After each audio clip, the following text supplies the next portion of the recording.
Hello friends, मैं Manish Chopra APS online classes में आपका स्वागत करता हूँ।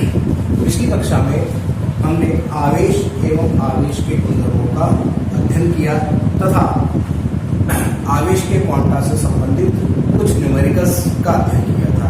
अब अगला टॉपिक अपन देखते हैं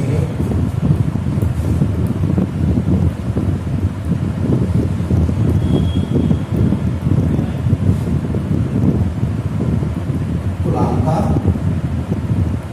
नियम। कूलॉम का नियम,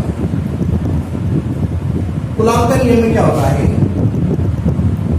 जैसे कि दो आवेश, एक आवेश है Q1, एक आवेश है Q2। दो आवेश है Q1 और Q2। दोनों आवेश बिंदु के समान। ये दो आवेश Q1 Q2 दोनों आवेश बिंदु के समान है तथा ये दोनों आवेश एक दूसरे से कुछ दूरी पर रखे हुए हैं।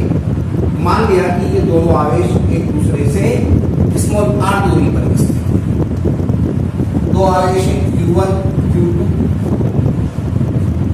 बिंदु आवेश है और दोनों ही आवेश स्थिर अवस्था में है। इसका मतलब ये स्थिर बिंदु आवेश है। ये स्थिर बिंदु आवेश एक दूसरे से स्मॉल r दूरी पर स्थित है। तो कूलॉम नामक जो वैज्ञानिक था उसने दो स्थिर बिंदु आवेशों के मध्य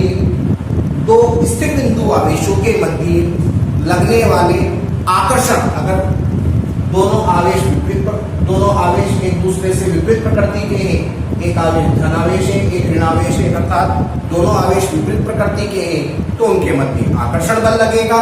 और अगर दोनों आवेश समान प्रकृति के हैं तो उनके मध्य प्रतिकर्षण बल लगेगा।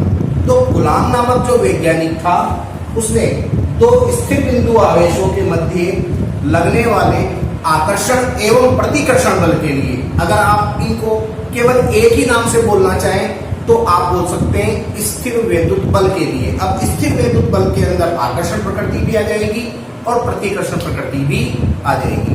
तो कूलॉम नामक वैज्ञानिक ने दो स्थिर बिंदु आवेशों के मध्य लगने वाले आकर्षण एवं प्रतिकर्षण बल के लिए, अर्थात स्थिर वैद्युत बल के लिए एक नियम दिया जिसे अपन कूलॉम के नियम के नाम से जानते हैं। कूलॉम नामक वैज्ञानिक ने दो स्थिर बिंदु आवेशों के मध्य लगने वाले आकर्षण एवं प्रतिकर्षण बल के लिए, अर्थात दोनों को मिलाकर बोलते हैं, अर्थात स्थिर वैद्युत बल के लिए एक नियम दिया जिसे अपन कूलॉम का नियम कहते हैं। अब कूलॉम कहता क्या है कि दो स्थिर बिंदु आवेशों के मध्य जो आकर्षण या प्रतिकर्षण बल लगता है, अर्थात स्थिर वैद्युत बल लगता है, वो दोनों आवेशों की मात्राओं के गुणनफल के समानुपाती होता है। दोनों आवेशों की मात्राओं के गुणनफल के समानुपाती होता है एवं दोनों आवेशों के बीच की दूरी के व्युत्क्रमानुपाती होता है। कूलॉम कहता है, वापस समझे, कूलॉम कहता है कि दो स्थिर बिंदु आवेशों के मध्य लगने वाला आकर्षण या प्रतिकर्षण बल, अर्थात स्थिर वैद्युत बल दोनों आवेशों की मात्राओं के गुणनफल के समानुपाती एवं इनके बीच की दूरी के वर्ग के व्युत्क्रमानुपाती होता है। अब आगे देखें, मान लिया कि जैसे कि ये दो स्थिर बिंदु आवेश हैं, एक स्थिर बिंदु आवेश है Q1, एक स्थिर बिंदु आवेश है Q2 और इन दोनों आवेशों के बीच की दूरी है स्मॉल r। तो पहले तो अपन कूलॉम का नियम लिख देते हैं, फिर आगे देखते हैं। कूलॉम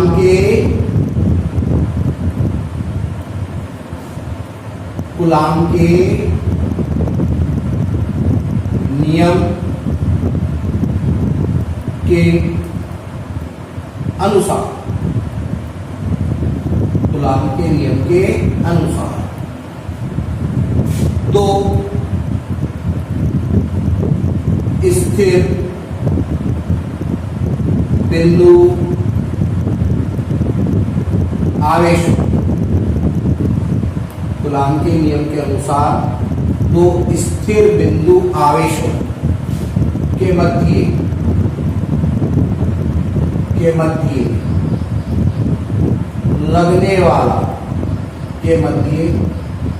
लगने वाला आकर्षण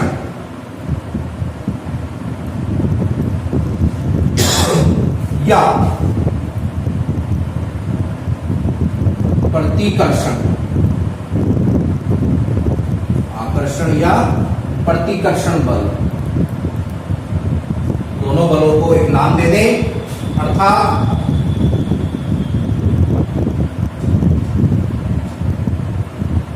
स्थिर वैद्युत बल। दो स्थिर बिंदु आवेशों के मध्य लगने वाला आकर्षण या प्रतिकर्षण बल अर्थात स्थिर वैद्युत बल दोनों आवेशों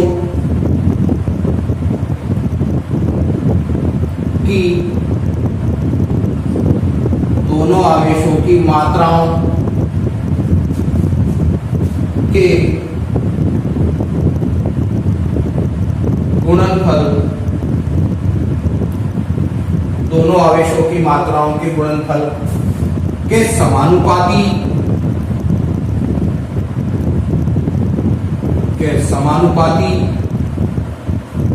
एवं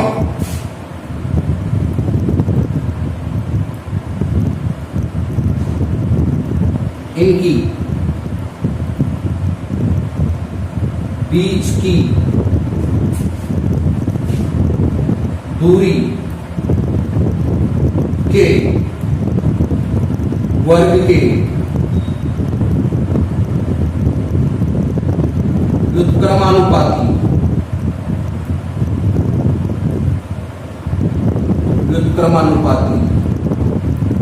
होता है। कूलॉम कहता है कि दो स्थिर बिंदु आवेशों के मध्य लगने वाला आकर्षण या प्रतिकर्षण बल अर्थात स्थिर वैद्युत बल दोनों आवेशों की मात्राओं के गुणनफल के समानुपाती एवं इनकी बीच की दूरी के वर्ग के व्युत्क्रमानुपाती होता है। जैसे चित्रानुसार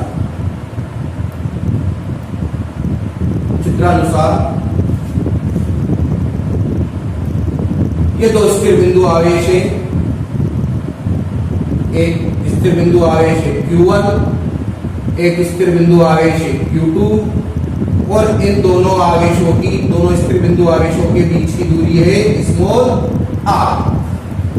चित्रानुसार Q1 तथा Q2 दो स्थिर बिंदु आवेशों पर विचार करते हैं जिनके बीच की दूरी स्मॉल r है। तो कूलॉम के नियम के अनुसार इन दोनों आवेशों के मध्य जो स्थिर वैद्युत बल लगता है वो इन दोनों आवेश की मात्राओं के गुणनफल के तो समानुपाती होता है और इन दोनों आवेशों के बीच की दूरी के वर्ग के व्युत्क्रमानुपाती होता है। कूलॉम कहता है कि इन दोनों स्थिर बिंदु आवेशों के मध्य जो बल लगेगा वो दोनों आवेशों की मात्राओं के गुणनफल के तो समानुपाती होगा एवं दोनों आवेशों के बीच की दूरी के व्युत्क्रमानुपाती होगा। समीकरण 1 व समीकरण 2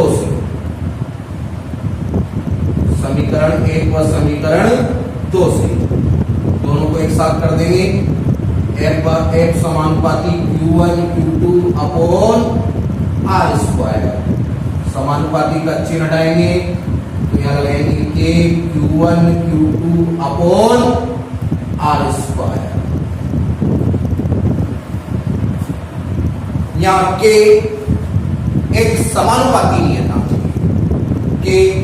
समानुपाती नियतांक है जिसे अपन स्थिर वैद्युत बल नियतांक, जिसे अपन स्थिर वैद्युत बल नियतांक या कूलाम बल नियतांक कहते हैं।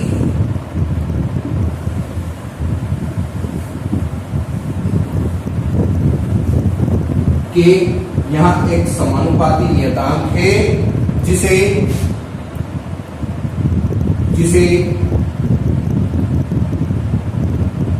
स्थिर वैद्युत बल नियतांक, जिसे स्थिर वैद्युत बल नियतांक या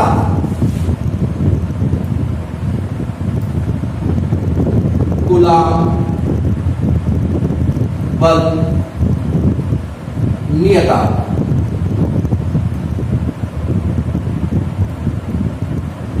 कहते हैं। यहाँ के एक समानुपाती नियतांक है जिसे स्थिर वैद्युत बल नियतांक या कूलाम बल नियतांक भी कहते हैं।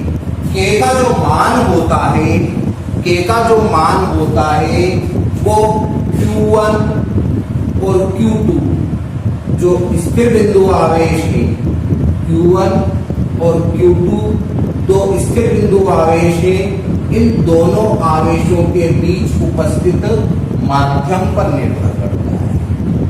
के जो है उसे स्थिर वैद्युत बल नियतांक या कूलाम बल नियतांक कहते हैं।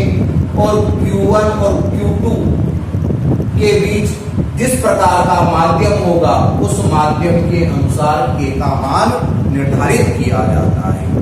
तो के एक स्थिर वैद्युत बल नियतांक या कूलाम बल नियतांक है जिसका मान Q1 व Q2 के बीच उपस्थित माध्यम पर निर्भर करता है। अब माध्यम किस प्रकार से हो सकता है कि ये Q1 और Q2 दो आवेश हैं और इन आवेशों के मध्य कोई माध्यम भरा हुआ नहीं है। अगर कोई माध्यम भरा हुआ नहीं है तो अपन ये मानेंगे कि ये दोनों आवेश या तो वायु में स्थित है या निर्वात में उपस्थित है। पहली बात। दूसरी बात, माध्यम हो सकता है कि ये दोनों आवेश मोम में स्थित हों, हो सकता है कि ये दोनों आवेश कांच में स्थित हो सकता है कि ये दोनों आवेश जल में स्थित हो। तो जब माध्यम अलग अलग होगा तो के का मान भी अलग अलग प्राप्त होगा। तो पहली बात कि Q1 के का मान जो होता है वो Q1 व Q2 के बीच उपस्थित माध्यम पर निर्भर करता है। तो पहली बात, फर्स्ट पॉइंट, वायु या निर्वात की उपस्थिति में, वायु या निर्वात की उपस्थिति में, वायु या निर्वात की उपस्थिति में के बराबर होता है 1/4 पाई एप्सिलॉन नॉट। के बराबर होता है 1/4 pi epsilon not. Epsilon not बोलते हैं या एप्सिलॉन 0 बोलते हैं, एक ही बात है। तो के बराबर होता है 1/4 पाई एप्सिलॉन 0 और के का जो मान होता है वायु या निर्वात में वो होता है 9 × 10⁹। अगर आप के का मात्रक निकालना चाहें तो एक बराबर होता है के Q1 Q2 अपॉन R²। के का फॉर्मूला बनाए तो F × R को जब मल्टीप्लाई करा F × R² बटा Q1 Q2 के बराबर, अब बल का मात्रक होता है न्यूटन, आर दूरी का मात्रक होता है मीटर और स्क्वायर है इसलिए मीटर स्क्वायर।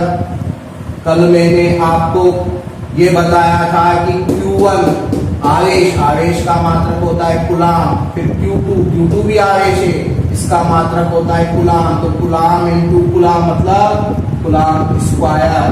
तो K का मात्रक हो जाएगा newton into metre square upon coulomb square.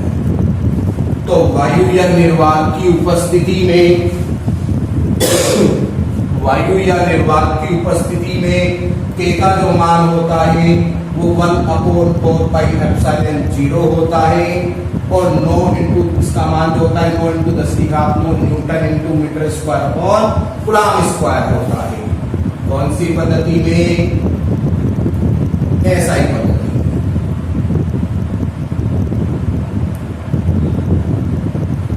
CGS पद्धति में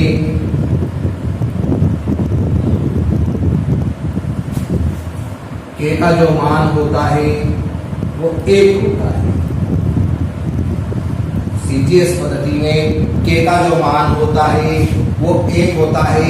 मैं अभी आपको ये भी निकाल के दिखाऊंगा कि सीजीएस पद्धति में K का मान 1 किस प्रकार से होता है। समझे?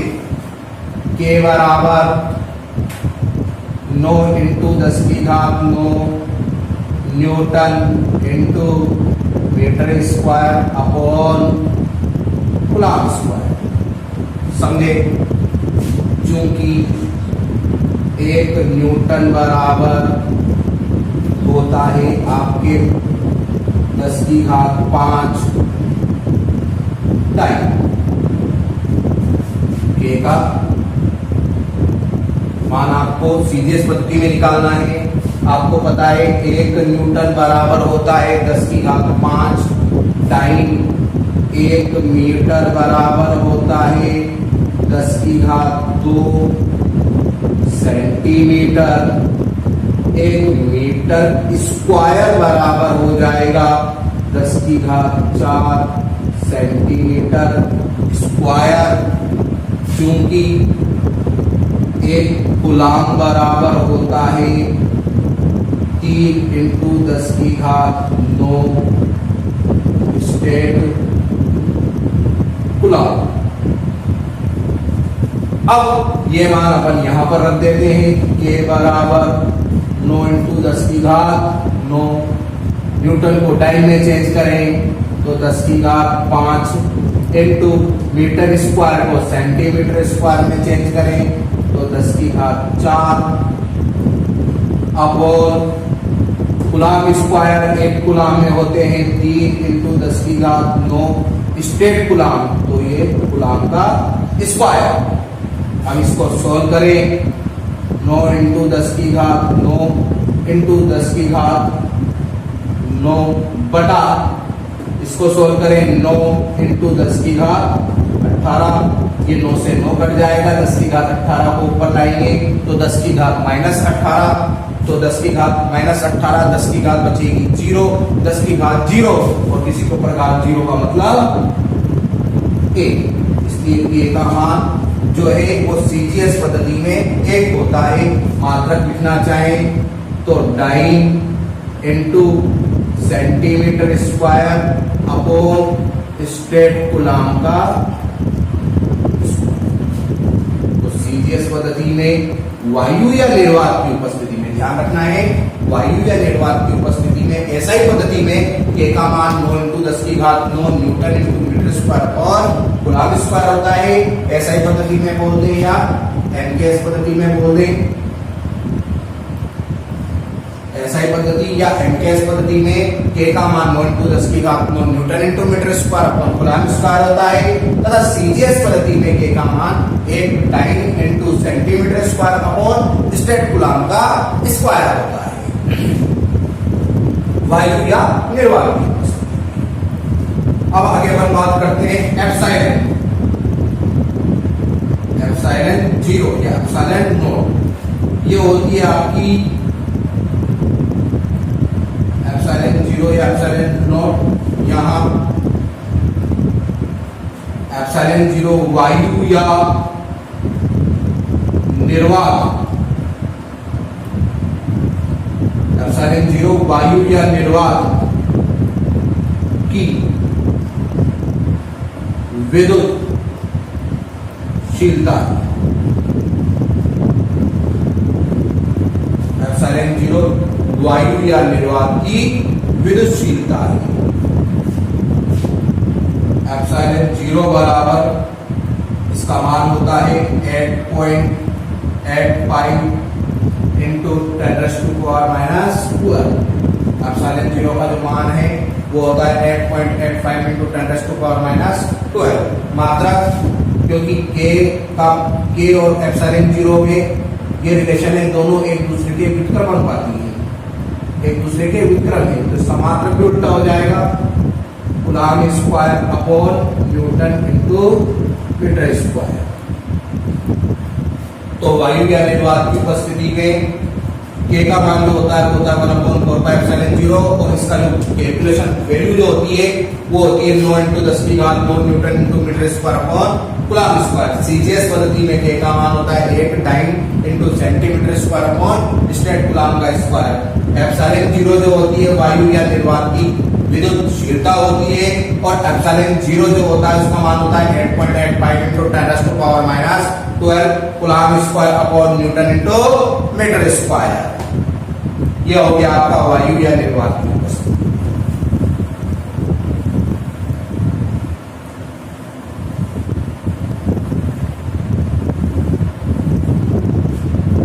अब बात करते हैं दूसरा,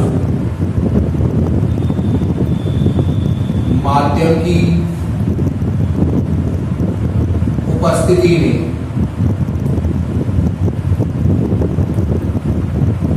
माध्यम की उपस्थिति में के का मान जो होता है 1/4πε होता है। एप्सिलॉन जो होता है यहाँ एप्सिलॉन माध्यम की विद्युतशीलता है।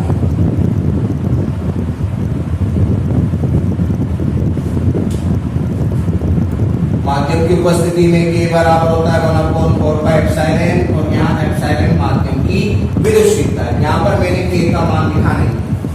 क्यों नहीं लिखा? क्योंकि अगर माध्यम अलग अलग होगा, पैराफिन मोम हो, आसुत जल हो, कांच हो, रबड़ हो, अगर माध्यम अलग अलग होगा तो के का मान भी आपका अलग अलग ही प्राप्त होगा। इसी प्रकार से एप्सिलॉन जो है वो माध्यम की विद्युतशीलता है। एप्सिलॉन का मान भी जो होगा वो माध्यम पर निर्भर करेगा कि माध्यम किस प्रकार का है।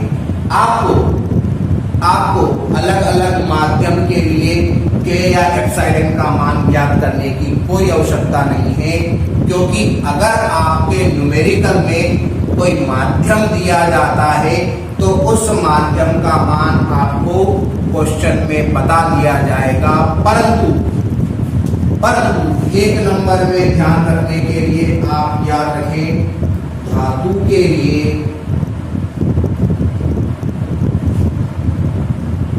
के का जो मान होता है वो अनंत होता है। धातु के लिए के का जो मान होता है वो अनंत होता है। आपसे एक नंबर में ये क्वेश्चन जरूर पूछा जा सकता है कि धातु के लिए कूलॉम बल नियतांक का मान कितना होता है। तो आपको ध्यान रखना है धातु के लिए कूलॉम बल नियतांक का मान अनंत होता है। तो माध्यम अगर माध्यम की उपस्थिति में स्थिर बिंदु आवेश होंगे तो अलग अलग माध्यम में के का मान भी अलग अलग होगा और एप्सिलॉन का मान भी अलग अलग होगा। और न्यूमेरिकल में आपको हमेशा जो भी माध्यम दिया जाएगा उसका मान आपको बता दिया जाएगा। धातु के लिए आपको ध्यान रखना है कि धातु के लिए स्थिर विद्युत बल नियतांक का मान अनंत होता है। अब बात करते हैं कि अगर किसी न्यूमेरिकल में आपको ये नहीं बताया जाए कि दो स्थिर बिंदु आवेश है और स्थिर बिंदु आवेश कुछ दूरी पर रखे हैं और वहां पर किसी भी माध्यम की बात नहीं की जाए, तो आपको हमेशा ये बात ध्यान रखनी है कि आपको हमेशा उस स्थिति में यही मानना है कि या तो ये आवेश वायु की उपस्थिति में है या फिर निर्वात की उपस्थिति में है। अगर कोई माध्यम दिया जाता है तो उस माध्यम का मान आपको बताया जाएगा और माध्यम की उपस्थिति में आप स्थिर वैद्युत बल का मान ज्ञात कर सकते हैं। अब आगे चलते हैं।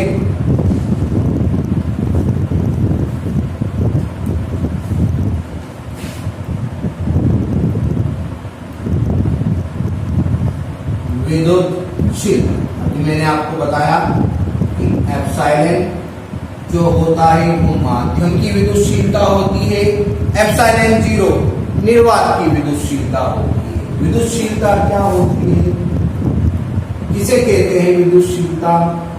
माध्यम का विद्युत क्षेत्र के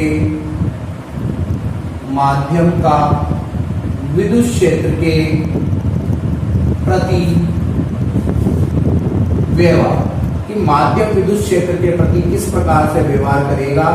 माध्यम का विद्युत क्षेत्र के प्रति व्यवहार ही विद्युतशीलता कहलाता है। माध्यम का विद्युत क्षेत्र के प्रति व्यवहार ही विद्युतशीलता कहलाता है। निर्वात या वायु या निर्वात की विद्युतशीलता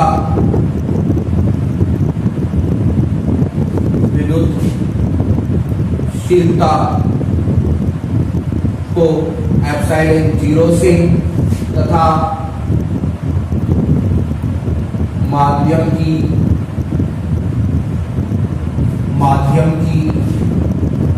विद्युतशीलता को एप्सिलॉन से व्यक्त करती है।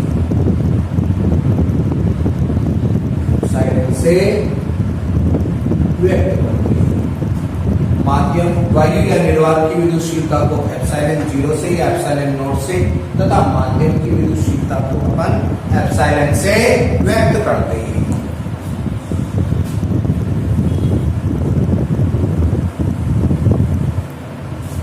अब आता है आपका अगला टॉपिक,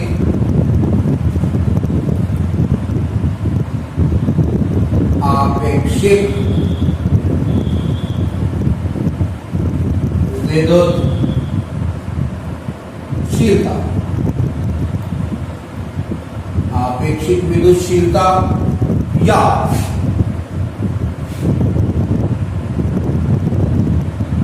माध्यम का परावैद्युता।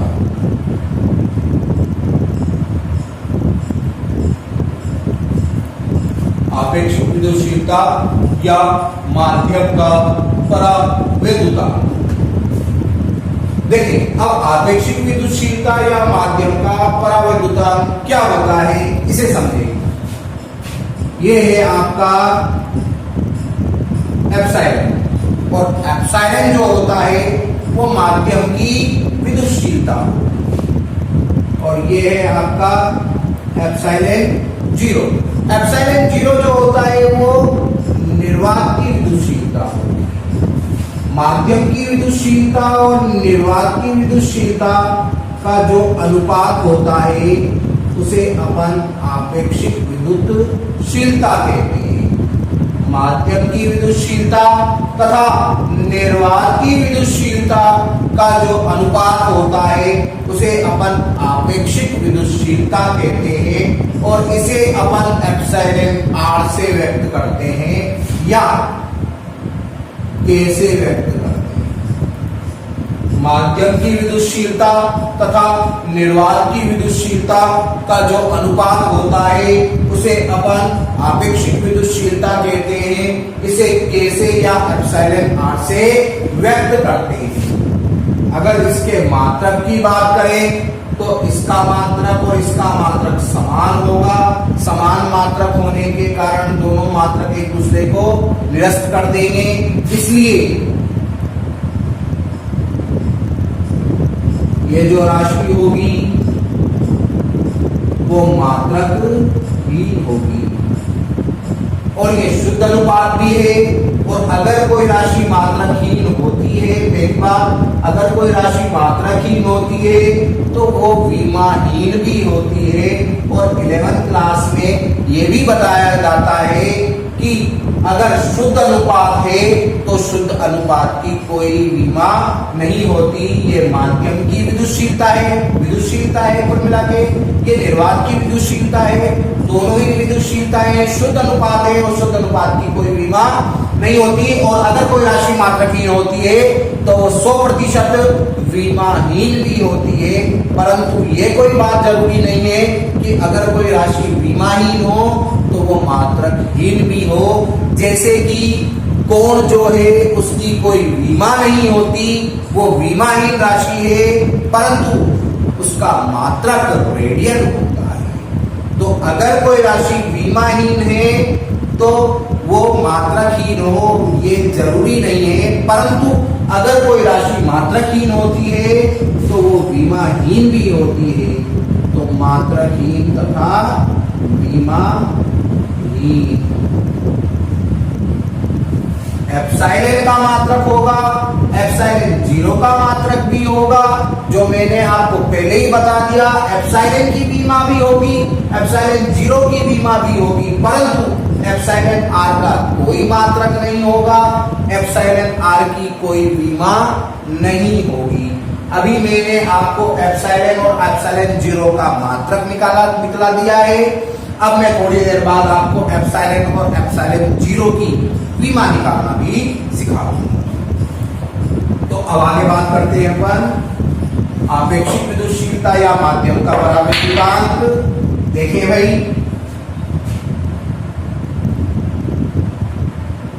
माध्यम की विद्युतशीलता, माध्यम की विद्युतशीलता या माध्यम की विद्युतशीलता तथा वायु या निर्वात की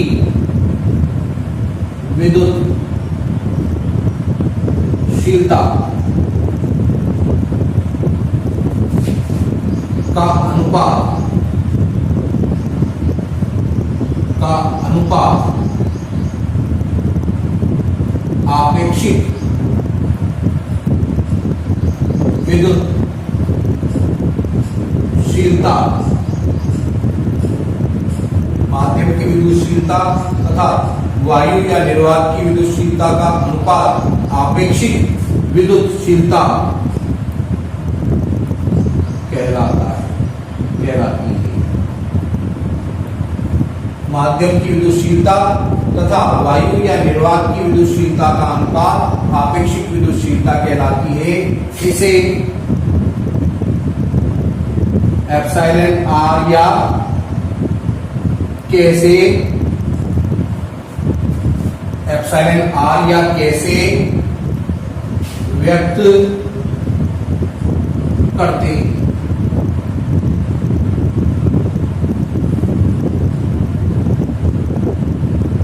एप्सिलॉन r या के बराबर होता है एप्सिलॉन अपॉन एप्सिलॉन 0।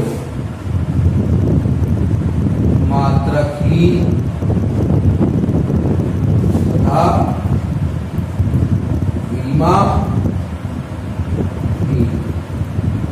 इसे आप नोट डाउन भी कर लें, ये आपको ध्यान रहना चाहिए। एप्सिलॉन r या के बराबर एप्सिलॉन अपॉन एप्सिलॉन 0। ध्यान रखें मात्रकहीन भी है तथा विमाहीन भी है। एक बार नोट डाउन कर ले।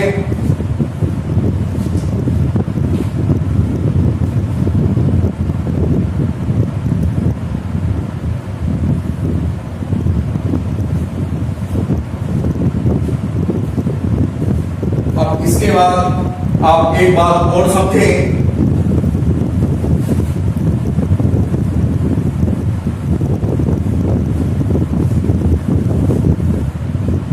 इसके बाद एक बात और समझे, एक नोट लगाते हैं और इस नोट को समझे आप।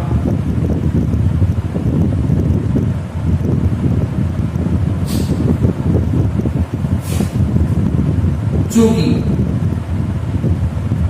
F बराबर होता है K Q1 Q2 upon R square. F बराबर 1 अपॉन, अगर मैं K का मान लिख दूं 1 upon 4 pi epsilon 0 Q1 Q2 upon R square. इसका मतलब ये बल जो है वो वायु या निर्वात की उपस्थिति में, वायु या निर्वात की उपस्थिति। अब F माध्यम, अगर मुझे माध्यम लिखना है तो 1 upon 4 pi epsilon Q1 Q2 upon R square. चूंकि अभी अभी आपने पढ़ा है एप्सिलॉन R बराबर एप्सिलॉन अपॉन एप्सिलॉन 0, इसलिए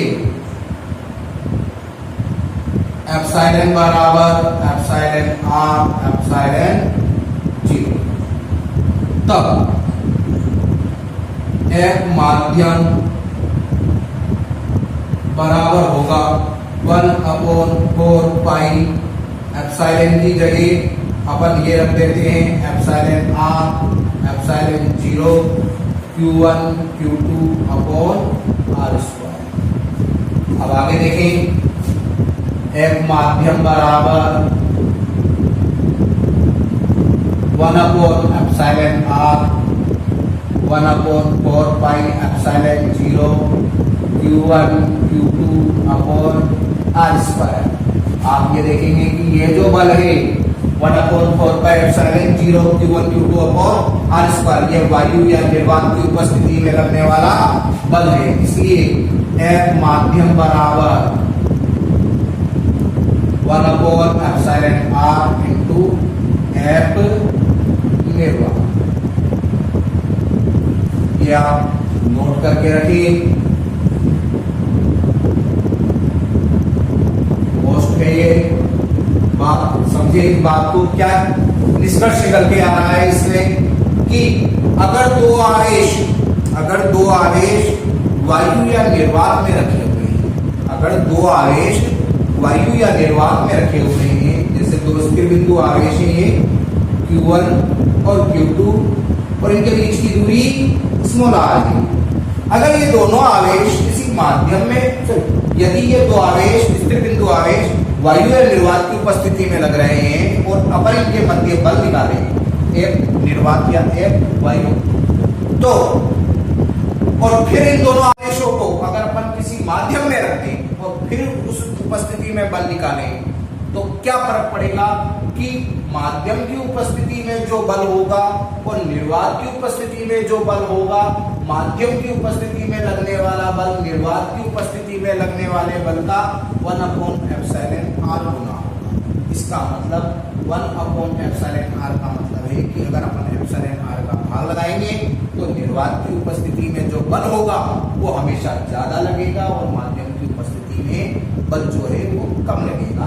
तो माध्यम की उपस्थिति में लगने वाला बल निर्वात की उपस्थिति में लगने वाले बल का, माध्यम की उपस्थिति में लगने वाला बल निर्वात की उपस्थिति में लगने वाले बल का 1 अपॉन एप्सिलॉन R गुना होता है। अर्थात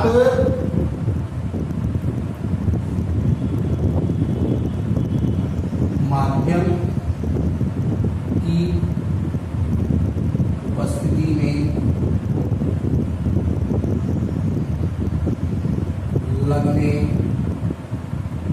वाला, माध्यम की उपस्थिति में लगने वाला स्थिर वैद्युत बल, स्थिर वैद्युत बल, माध्यम की उपस्थिति में लगने वाला स्थिर वैद्युत बल,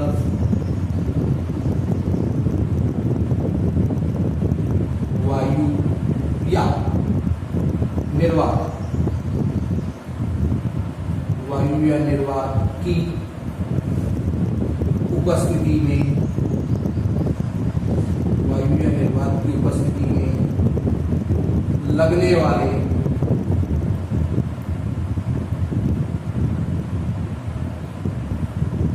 माध्यम की उपस्थिति में लगने वाला स्थिर वैद्युत बल, वायु या निर्वात की उपस्थिति में लगने वाले स्थिर वैद्युत बल के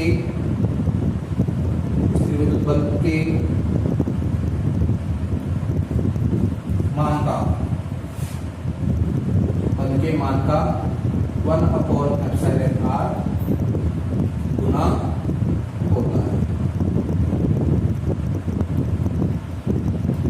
ठीक है भाई, तो इस बात को आप ध्यान रखिए, इस फॉर्मूले को ध्यान रखिए। इस पर आधारित मैं आपको अगली क्लास में एक न्यूमेरिकल भी कराऊंगा, जिसके अंदर मैं इस फॉर्मूले को डायरेक्ट यूज कर लूंगा। तो इस फॉर्मूले को आपको ध्यान रखना है कि F माध्यम की उपस्थिति में F माध्यम बराबर 1/εr इंटू F निर्वात, अर्थात माध्यम की उपस्थिति में लगने वाला स्थिर वैद्युत बल, वायु या निर्वात की उपस्थिति में लगने वाले स्थिर वैद्युत बल के मान का 1/εr गुना होता है। अब इसके बाद आपको कूलॉम के नियम के कुछ न्यूमेरिकल कराए जाएंगे और कूलॉम के नियम के बारे में और कुछ महत्वपूर्ण बिंदुओं के बारे में अपन अगली क्लास में चर्चा करेंगे। Thank you.